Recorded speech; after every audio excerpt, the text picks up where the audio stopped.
श्री कृष्ण की अंतिम सांस की अंतिम पीड़ा वहीं से शुरू हुई जब वृंदावन की रास भूमि में राधा रानी ने गोलोक को प्रस्थान किया। उसी क्षण से श्री कृष्ण के जीवन की ढलती संध्या आरंभ हो गई। उनके जीवन की सबसे गहरी पीड़ा राधा का विरह थी, पर यह उनकी एकमात्र पीड़ा नहीं थी। एक और श्राप था जिसने उनके जीवन का अंतिम अध्याय लिख दिया। महाभारत का युद्ध समाप्त हो चुका था। कुरुक्षेत्र की भूमि पर केवल राख और रक्त शेष रह गया था। गांधारी अपने 100 पुत्रों की मृत्यु के पश्चात उनके जले हुए शवों के बीच पहुंची। उसका दुख और क्रोध अवर्णनीय था।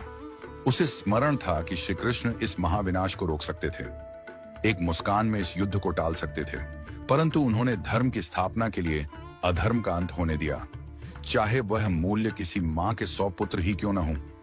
पीड़ा से भरी गांधारी ने श्री कृष्ण को देखा, आंखों में आंसू और वाणी में आग लिए बोली, हे वासुदेव, आप सब कुछ जानने वाले थे, फिर भी आपने मेरे 100 पुत्र मरने दिए। आप युद्ध रोक सकते थे, पर आप केवल तमाशा देखते रहे। आज मेरी ममता का श्राप आपको भी छुएगा। जैसे मेरा वंश समाप्त हुआ, वैसे ही आपका यदुवंश भी नष्ट होगा और आप अपनी मृत्यु अकेले अपनों से बिछुड़कर एक तीर की पीड़ा में अनुभव करेंगे। श्री कृष्ण ने गांधारी का श्राप शांत मन से स्वीकार किया, क्योंकि वह जानते थे यह भी उसी लीला का भाग है। जिस न्याय को वह लेकर आए थे, उसी न्याय की अग्नि अब उनके अपने कुल को भस्म करेगी। गांधारी का श्राप, राधा का वियोग और यदुवंश का अंत, यही वह अंतिम चरण था जिसने श्री कृष्ण के मानवीय रूप को सबसे गहरे दुख से भर दिया। त्रेता युग का वचन। त्रेता युग में श्री राम रावण वध कर अयोध्या लौटे। राम राज्य की स्थापना के बाद एक संध्या को अयोध्या के समीप एक तपस्वी राक्षस आया। नाम था जरासुर। वह युद्ध नहीं चाहता था, केवल एक प्रश्न का उत्तर चाहता था।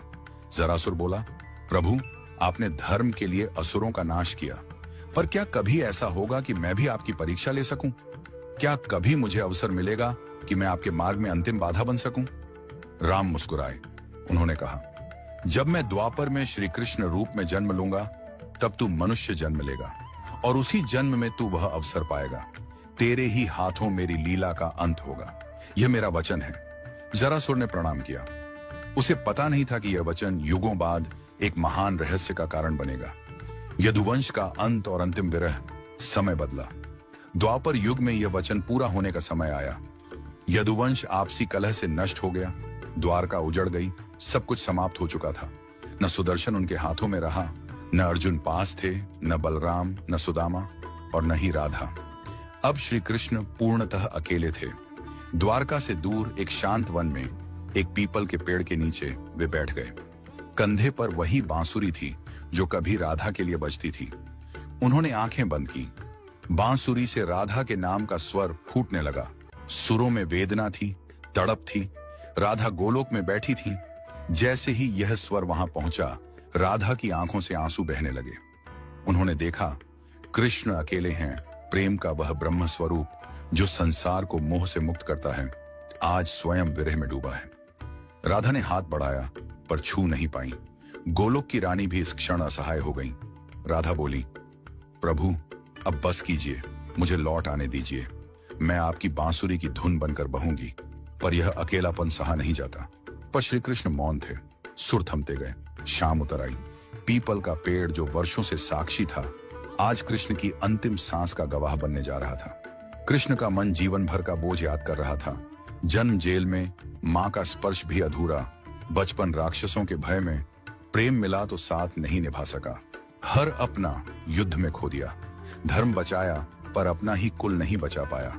सारा जीवन दूसरों को सुख दिया, पर अपने हिस्से में केवल विरह और अकेलापन आया। उन्होंने बांसुरी उठाई, आखिरी बार होंठों से लगाई, फिर धीरे धीरे उसे तोड़ दिया, जैसे राधा की स्मृति भी उस बांसुरी के साथ पीपल की जड़ों में समा गई हो। दूर जंगल में शिकारी जर, वही जरासुर का पुनर्जन्म, शिकार ढूंढ रहा था। उसने पीले वस्त्रों की चमक देखी। उसे लगा झाड़ियों में कोई हिरण छिपा है। बिना सोचे बाण चला दिया। वह बाण श्री कृष्ण के पैर में लगा। शिकारी भय से कांप उठा। प्रभु, मुझसे बड़ा अपराध हो गया। श्री कृष्ण ने शांत स्वर में कहा, उठो जर, तुमने अपना कर्म किया। ये मेरा समय था, तुम केवल निमित्त बने हो। जर रो पड़ा। श्री कृष्ण ने आंखें बंद की। अंतिम श्वास के साथ होठों से केवल एक शब्द निकला, राधे राधे, और श्री कृष्ण ने अपना नश्वर शरीर त्याग दिया। उनकी लीला पूर्ण हुई।